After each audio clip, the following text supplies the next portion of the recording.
us that they're purchasing this house, they have to follow this, even though it's not being enforced. If I may, Paul, buyer beware. I don't think they do in Prairie Run. Once the homeowners association dissolved, I don't think any of the bylaws or any of that go with the homes. The Prairie Run community, it was reported as a plat, and generally the plats that I've seen, they all have restrictions. I mean, they're much less. There's not 40 pages of restrictions. Probably 8 to 10 pages. Discussing firearms and clotheslines and so forth. And it's just, and again, if the developer, and built out the subdivision, the association didn't have a desire to actively meet and enforce the bylaws, and that's generally what you see in a plat. And then again, this is very similar type of development to a plat. Yeah, two questions. First one is where is it in writing that it says the bylaws will expire when the developer's out of the picture? Is it in there? No. So how do we know that? They don't. Oh, I thought you said generally when the developer leaves, they go. Only if the association doesn't pick them up? Correct. And pays the annual $25 fee to the state of Michigan to maintain their corporate status and actively meet. The second question is, when the drain has a problem, at what point does the city take over? When you finished your whole development, then the city's responsible for that drainage issue? Generally, yeah, the city would accept if they found that the basin's been built properly and it's being maintained properly, they would accept it through some reportable instrument, and then they would accept the maintenance. But if we're still in the picture, that's a developer responsibility. It's to maintain the basin. So if it takes 10 years to finish the project all the way, then the city's not responsible for that. It's completely done. I guess, yeah. Well, that doesn't sound very good to me. I'd like to have a little more clarification on it, because I don't want to accept responsibility for something that's, whatever. So whatever. I'm assuming the language describing that is going to go before the city council as part of the process that you described, and that the city council is going to have the opportunity to weigh in on whether they want to accept their terms. So it's not something necessarily that we have to dig in deep here. That's the city attorney and the city council to determine whether they're okay with that.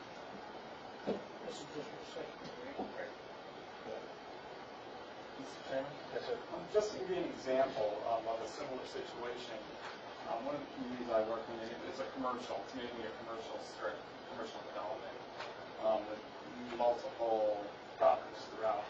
And it was developed as a site condominium, and it had specific rules about how it was designed, developed, and so forth that had to be followed by each builder from there. If you went out there now and needed anything from the condo association, anybody to prove anything, you can't. They're not in existence. They just didn't stay organized and file the fees and whatever. So the only thing that's really guiding any potential design or maintenance issues are the local laws. And once again, if the city has to go in and do something with their stormwater system if it's not operating properly, they just bill it back to the association, and it's just divvied up amongst the individual property owners. And this will work basically the same way. This is not unusual. This happens all over the place. So that's generally what happens. Now, if you have somebody like in the development where I live, where you have somebody who's retired and likes to, go around and is the president and enforces everything, that's great. You might have somebody who's like that, and you may have an actual functioning organization, but that's not typical. Most people don't want to do that. Are those fees divvied up amongst the people in that, not city residents as a whole? And that's why we have the attorney reviewing this. If there's anything unusual, this is pretty standard. I'm sure they've used these in other communities. The attorney's reviewing those to make sure that all of the right conditions are here. And so when it does go to council, I'm sure Jeff, you may want to have Jeff slug there if that meetings or answer those questions. But that's, this is a pretty typical time the documents are written. Not that necessarily the design standards are, they vary from, from builder to builder. Like Rodley, you can't make a fence up. No fences are allowed at all. These cul-de-sacs, the one that's on there and the one that you're recommending, are they large enough for snowplows? They look pretty small, that's why I want to make sure. This, at this point, is conceptual. It's a final site plan item, Mr. Chairman. And it's something that Tom Stressman's going to want to chime in on and to make sure that it can accommodate that. So he's involved in the review process. This is kind of, this is just the conceptual layout of, right now, basically what you're approving is the overall layout of the roads, the lots, generally where the easements and utilities will go. And then at the next step, even though they've given you a lot more information in there, at the next phase you'll get into the real details like that. And then that would be a good question to ask Tom. Two other questions. One, the traffic flow. Because obviously he's talking 2 or 3 cars per house. You're increasing 60 to 100 cars a day at least, minimum, in and out of there. That's all going to be going up down Pioneer Trail and out Prairie Run for the most part. Nobody's going to go through Pioneer or the Pines to get out for the most part. Pretty rare, especially when that's their main entrance. So you're increasing a lot of traffic through all those houses. That's a ton of traffic. It's not a really good thing, especially when people drive. So I know years and years ago that was a big issue with this whole development. There's only one entrance in and out. You're having all that extra traffic. So that's a concern. And the last one was, driving like that. I forget that name, but there was one other one I had. But that's just another comment about that. Yes. Just one point though, this was originally approved in a similar fashion as a plat. That is actually my other point. Yeah. This was originally a class, so why couldn't it go back there? Because that was already once approved by the state. And it was 25 to 30 maybe, single-family homes versus 33. Yeah, Mr. Chairman, it expired, so it technically no longer in existence. You have to start over. And yeah, you could say, well, there's 2 or 3 more houses, but in terms of the bigger picture of the non-traffic flow, 2 or 3 houses is going to generate a ton of additional traffic. Obviously, the whole development here will, but it was approved originally as a part of the whole thing was approved as one. And if there were traffic issues, they should have been brought up. Oh, they were. I was involved. Yeah, I know you were. I'm just saying, yes, they were. You'd be hard pressed to say you don't want this. It's,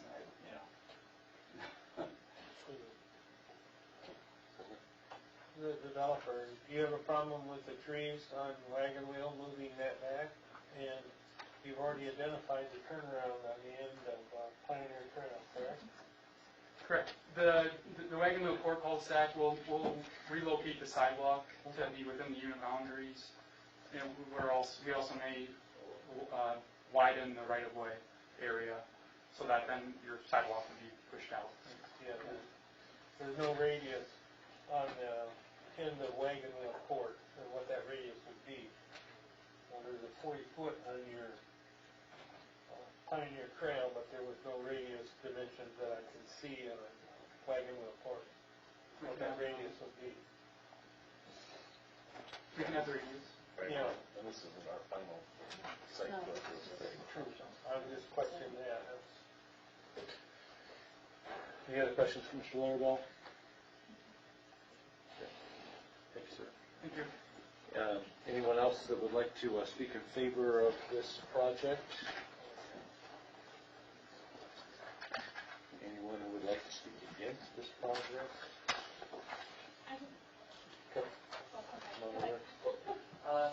Hello, I'm Andrew Thompson. I'm from 380 Pioneer Trail. No association. That's a thing that goes on between us and the Pines a lot. I don't know if I'm really against it. I just want to get a couple of concerns on record. I was actually here at the meeting probably 6 years ago when it was approved. My concern then was when it was zoned for multi-family housing. They changed it to single-family housing. I've had the opportunity over the years to stop and think about this for a long time since then. And I'd like to thank the gentleman who brought up the traffic concern. And while I don't have a specific traffic concern this time, that temporary cul-de-sac at the end certainly implies to me that once again, at some point, there's going to be another expansion. When I look at the master plan doesn't show where these other roads are going to go or where they're going to hook up.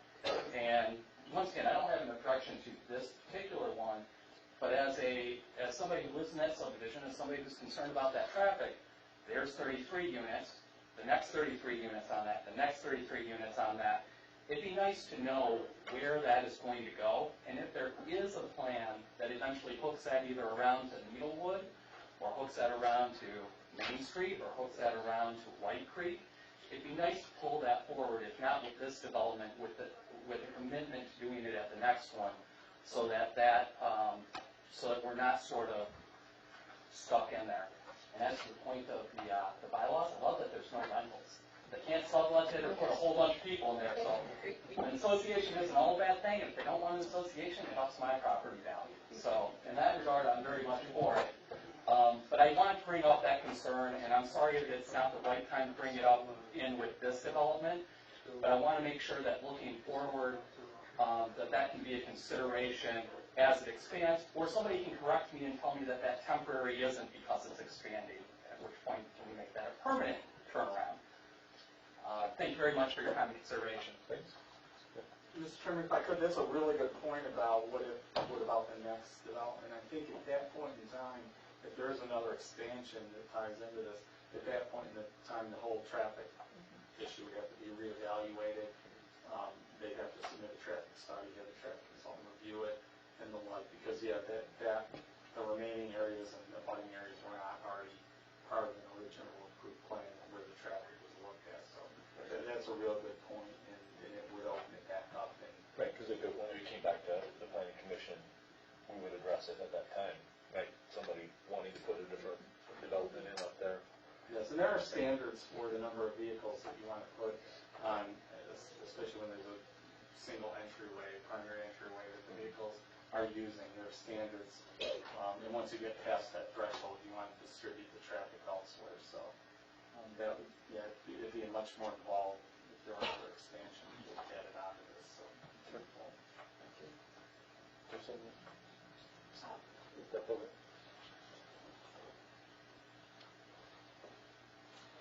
Suzanne Niederheim, I'm in Treaty 5 settlers passed, and so my property butts up to the back of where they're going to put this. And my question is, I didn't know anything about a basin. I had looked at these plans. Where is this basin? That's my first question. And is it above ground, underground? Is it going to be an eyesore? I don't understand what a basin is. So, Can you show like, I want to know, am I going to be looking out at concrete? He'll specify where it is. It's about Okay, 3 foot I'm- deep at max. I'm right here. So where it's where? Back in here is the spill right. So it goes out there. Because when it rains, right, let's see, right here, we have Lake Prairie Run. Right up here. Back over here, I go frogging back there with my daycare kid. It is so swampy. I personally would not want a house right there. I don't know how you build on it. I don't know how that's changed and how you put a house there and it doesn't make any crack. But this right here, so wetlands right here, this, you gotta go your blood needs to go back there. Just saying. And as long as the drainage, I don't think the drainage was done correctly when Prairie Run was done. We have issues. But like I said, down here by 39 becomes a lake. And depending on how much, if they do the elevation correctly, and everything is done right, and it drains properly, not an issue. But I think that's what was supposed to be done for Prairie Run, and it doesn't. I mean, you can go get your fishing pole and you got a lake. So that's my concern, is the runoff. The other issue is when the Pines was put in, and I remember saying this to my husband, I didn't notice it right away, but over time, I've noticed that our water pressure from when we first moved in, because we bought new in Prairie Run. We were the first owners. Our water pressure used to be fantastic. When I went out to wash the car, water the lawn. It is so low now, and it started to make that difference when the pines came in. So my other concern is, how is the water pressure going to change with our subdivision if 33 more houses go in here? So I don't know where those questions go, but that's where I'm at because of where I live. Okay, Carver, that's part of the still approval process that's going on, right, in our site plans, the water runoff, the sewer infrastructure. Yes, in terms of how it actually operates, and we've got a preliminary grading plan, but Mike Barabos, the city's engineering consultant, will be reviewing this, and Tom Strassman, the director of public works, will also be looking at this. So if there are existing issues that you've mentioned, it'd be a good idea to pass that on to them, to Tom and or Mike, so they're aware of it, and they can consider that when they're reviewing.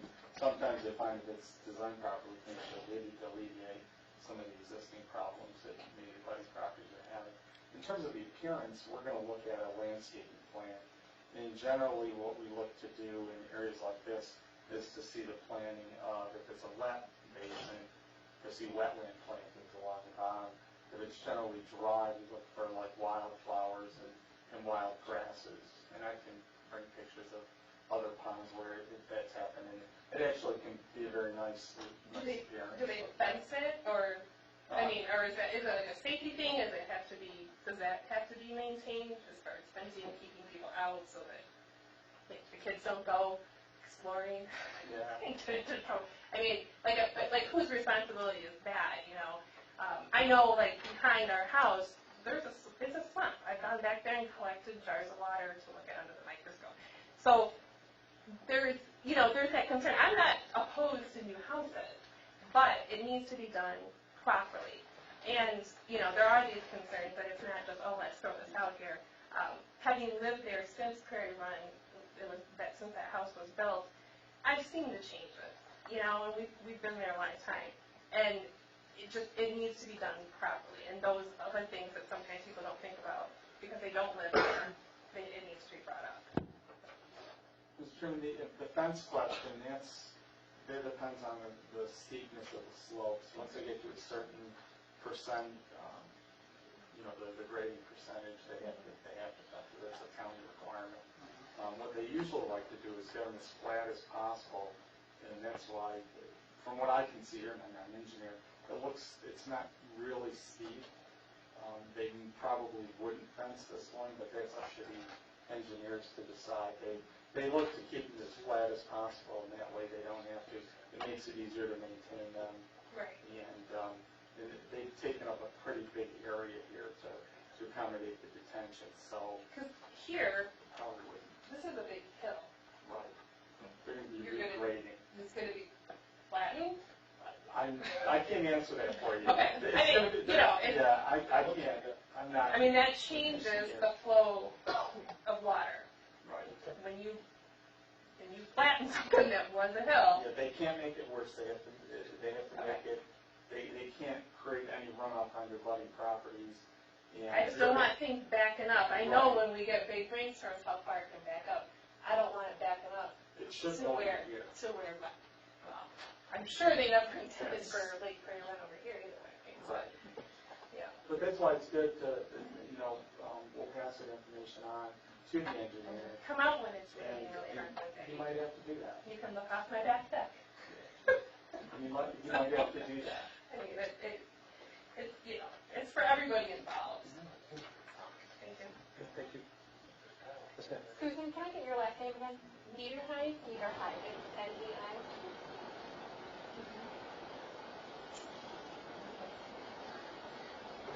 Anyone else that would like to address this project? Chair will take a motion to close this public hearing. Make that motion. Second. All in favor, aye? Aye. All opposed, no? Okay. So moving to our new business, then, we just stay right there with Prairie Run. And Carmen, is there anything else you want to add to your? Okay, so we've got the recommendation. We again, recommendation is for us to pass this on to city council for them to make the approval on this with the conditions, the 4 conditions that outlined for. Yes, for you.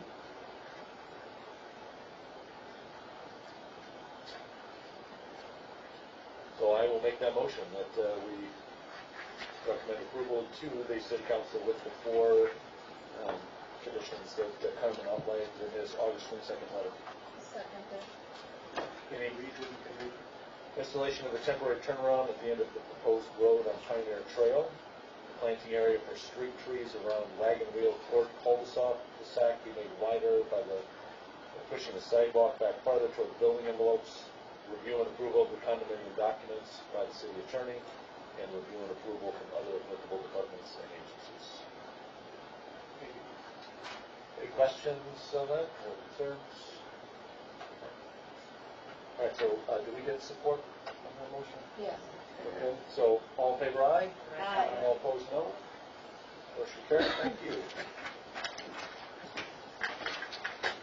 All right, and we turn back to our special land use,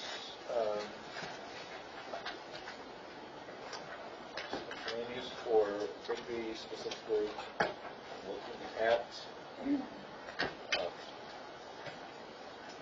drive-through.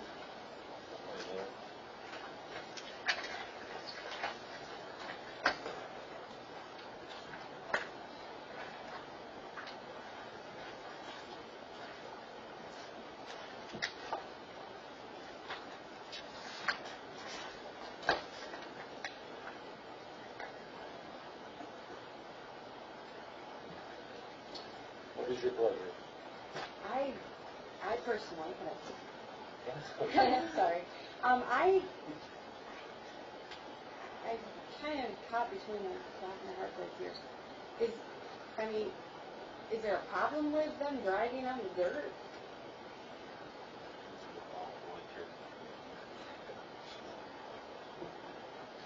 I don't know, who's plowing it? I mean, they could plow that, couldn't they? Is there, if it's not actually the pavement though? I don't know. We don't find out, okay. Could be filled with something else? Okay. I mean, I think that 2 vehicles can go through there even without the dirt, but.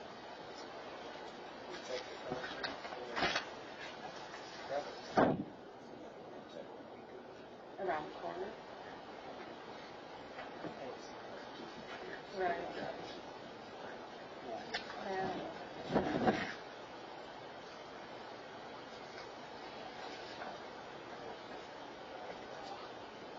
I would pass it as a.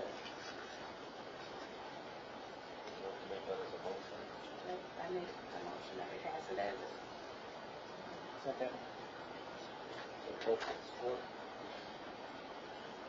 Any discussion or?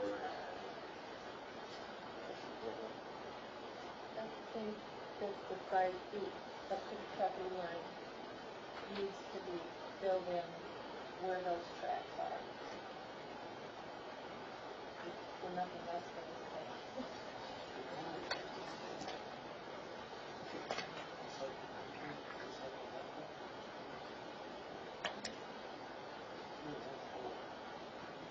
What was that here? If they would just gravel it, or recycle concrete, or recycle blacktop, or a suitable base. Driving material all the way to at least where you have another turn and back into it. 5 foot.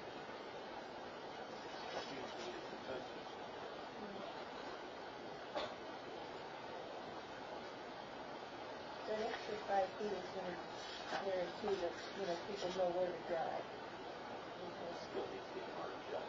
Pardon? Still needs to be marked. Well, yes, but I mean, it shouldn't just be potholes and just dirt. If it is now.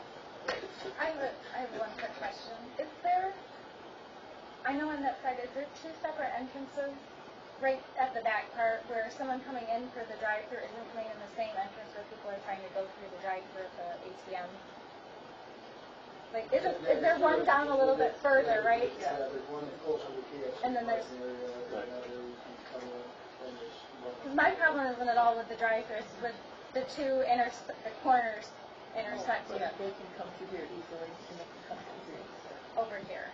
Okay, so, okay, that, There's two cars that are in the garage and here, they can come up here. Right. Well, and then, in that big parking lot right here, this is KFC and everything over here, they can come in here and go down this way and go my drop up. okay, it's just that and that going like that. No, these people would go out, that they would. They would want to come up here, which is where the other cars are going to No, come. there's other cars that are Come in over there. Okay, all right. So, Kathy, would you like to, maybe phrase that in the form of a motion? You already have a motion? Yeah, motion on the table.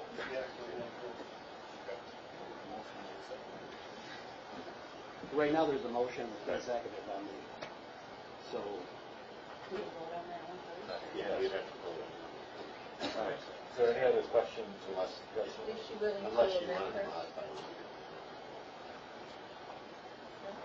Now, Right, so, motion, is for the, drive-through to be approved as it is right now without any changes being made. All in favor, aye? Aye. All opposed, no? No. Motion failed? You might want to do individual calls, you think, no? I don't think so. I don't think that was pretty clear. Kathy, would you like to? I make a motion that we approve the drive-through window with the condition that the property line for the paving is done from the, on the north side of the building. Are we saying paving or that? Are we paving or are we? Material. Drivable material. Are we saying drivable material or are we saying asphalt? Mr. Chairman, you might want to be specific on what you're doing. I recommended asphalt just because that's the existing surface, and the only challenge you run into with it, unless it's concrete, with another material is it starts to break apart after a while. So that's why the recommendation is for asphalt. And then you can seal. That's my recommendation, or my motion that it be, can I get clarification? Is that it would be with a condition, so that it would pass with a condition? Yes. So it would pass with a condition. Right. And I'm having difficulty because I don't know how wide that area is. 5 feet. 5 feet. Okay. All right, so that it be paved the 5 feet, 45 With that, with that. how long does that have to take place? To the, The attorney and where the utility easement ends. If I could, I think the area we'd be looking for is from where, because it's out, it's wide, and then it takes down to where it's 15 feet. I think you'd want it from that point up to where the, what would we call it, just so you get past the edge of the building there. And then enough room to get basically like that. So it's about 185 feet or so. When I look at it, it's in that range, but it'd be just to be, just a hair past the edge of the building, so that you can get two vehicles around there. Can I try it again, or do you have it? Can you repeat it for me one more time? My motion is to approve the drive-through window for Bicky Coffee with the return, with the paving of 5 feet with asphalt to the edge of the northwest corner of the building. Can you do it?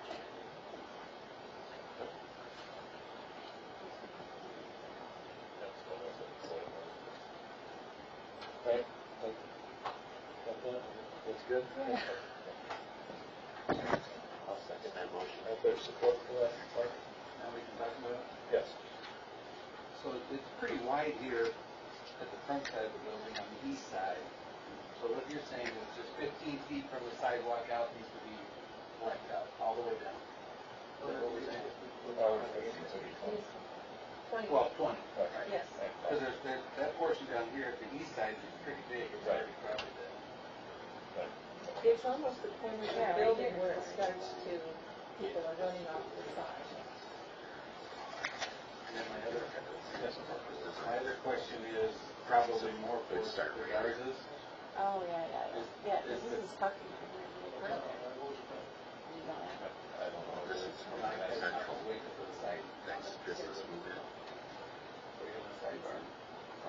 No, he's showing you where you're talking about. The question I have for the garages is the cost of having to put this blacktop in going to keep you from proceeding forward, or you don't? Eventually, because it's going on out of whack already, it's going to move the process of like yesterday, and personally, explained this to someone. I can't do it. I would hope that my landlord would maybe do it, but I guess my question is why wouldn't touch concrete? What if you think they'll try to put a paper or a blacktop on, that's more likely to crack and break up into pieces than it is to do a crushed concrete pipe in long term areas. Right now, it's fine the way it is. I mean, you look on expressways, you have 3 or 4 feet, and then you have gravel.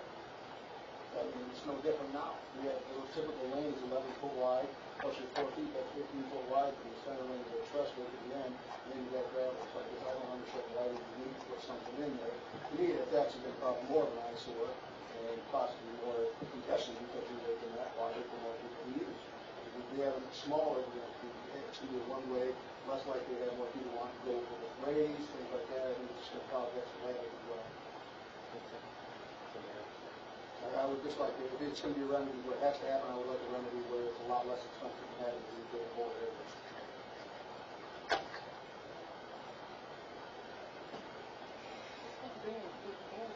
Any other? When I made 5 feet, I thought, and the test, 20 grand, 30 grand, 10 grand, I don't know.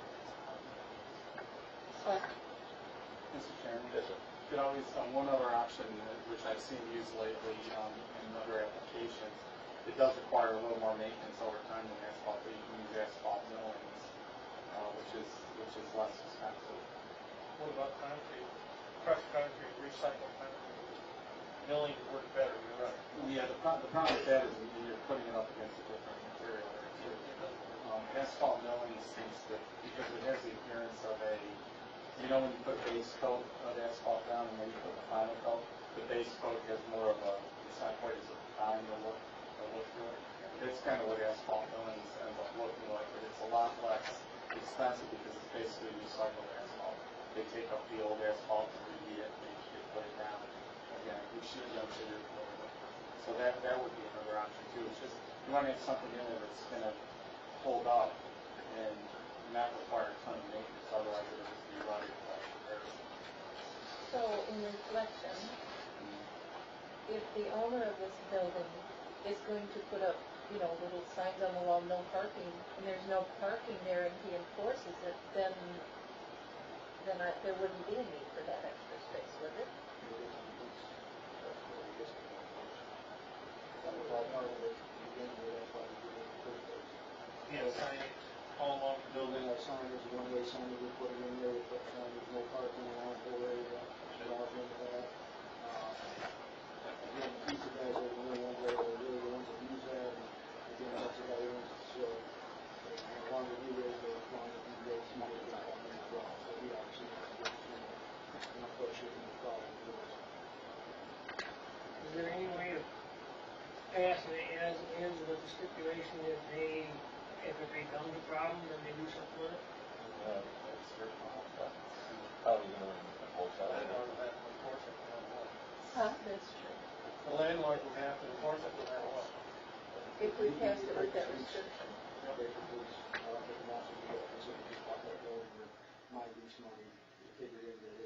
So a new person just bought that, right? I'm sorry? A new person just bought that building? Yes, the owner of this pizza is the guy, Paul, he's the guy that owns it. So that would be the only guy that had a question on that area for parking, and he was okay with it and signing the agreement, which again, I have a copy of it for anyone who wants to look at it.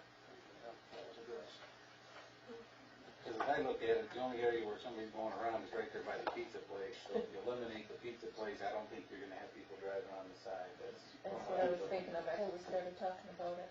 And that was the reason I initially voted for the first proposal, because I just don't see congestion if we remove the parking at this end, which, of course they park there now, there's no reason not to. But once it's established that you're not supposed to park there, there's plenty of other parking in this place. Once we remove that, there's really no reason for people to be going around and using and making that route in the first place. So Carmen, you said we could pass it with that stipulation that that there is no parking and the landlord has to abide by that? Yeah, I mean, you can obviously approve this with whatever conditions you think are necessary, and that's one option.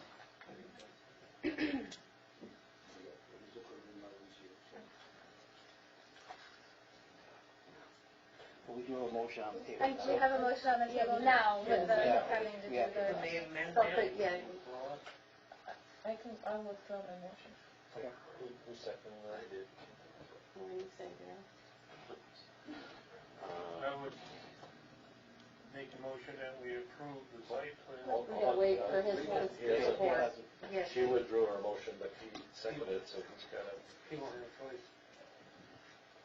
She would do it. He seconded.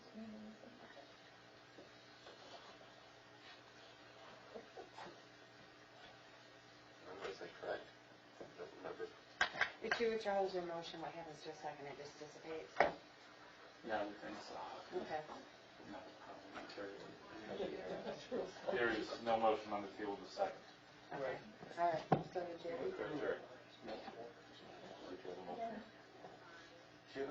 Yeah.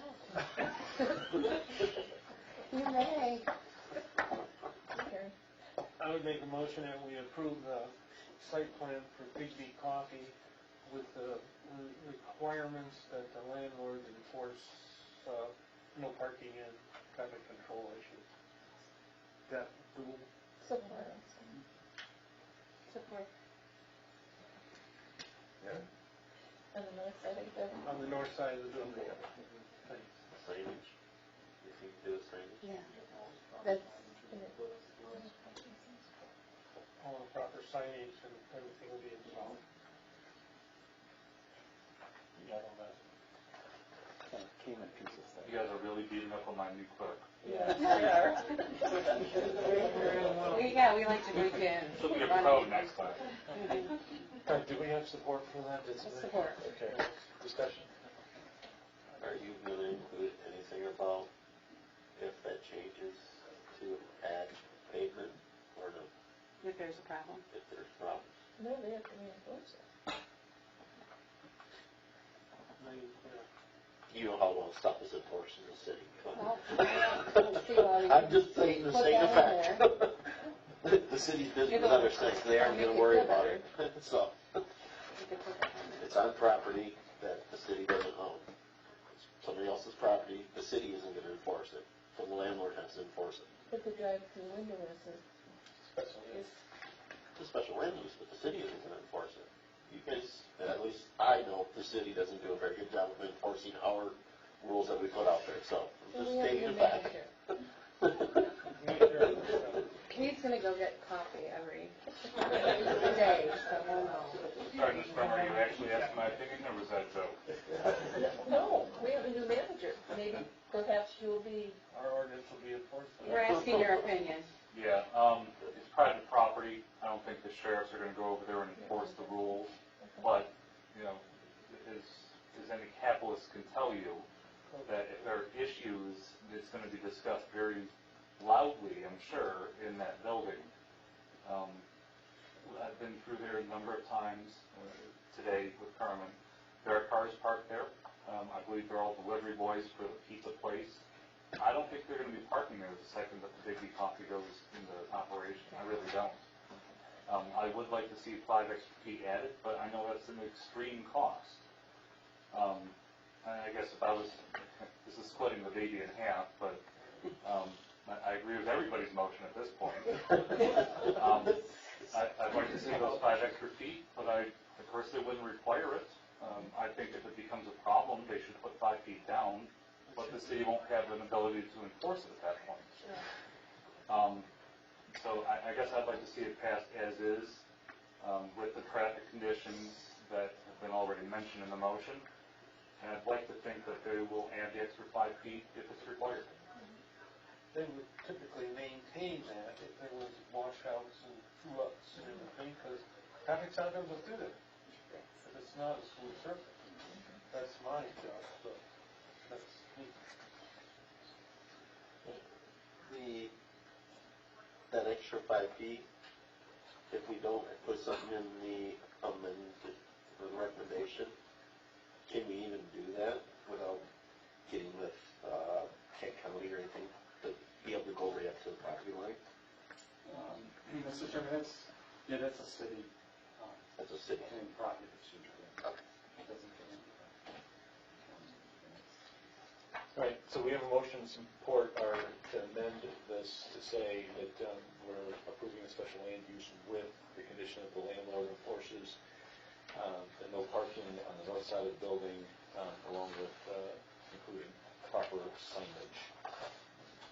Traffic control. Okay, traffic control signage, and we're support for that.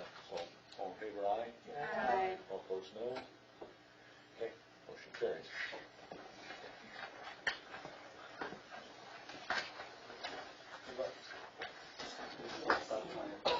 All right.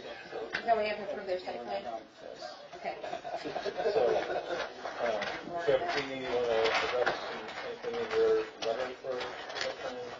Mr. Chairman, I think the only outstanding issue in the site plan matter is just the lighting. We want to make sure that now that you're using this for a dual purpose, and especially in the winter months, and it's still dark, it's like 8 o'clock in the morning, we want to make sure that there's proper lighting along the back of the building that's fully shielded. So I think we're going to want to see that addressed by the applicant. You can make that a condition of approval, and we can handle that administratively, if you so choose. What's the lighting back there right now? We don't have photometric grids, so we don't know. Oh, we need that, that's what you're saying, okay. And the lighting supply can provide that for them. Oh.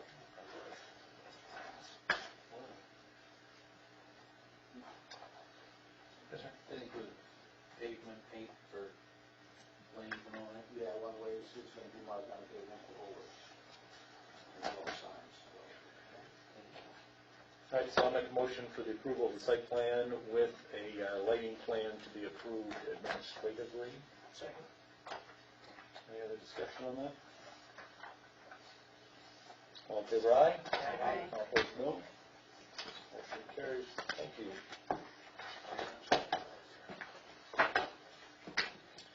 All right. Under our old business, Mr. Antini, give us an update on where we are in the master plan process. Yeah, our next step in the next week or two, working with the city manager and our new clerk, will be to identify the folks to distribute the master plan to and actually distribute the plan. So that's our next step. So we just And planning commission, you said would be. we'll make sure you're copied on that also. Just kind of waiting for that.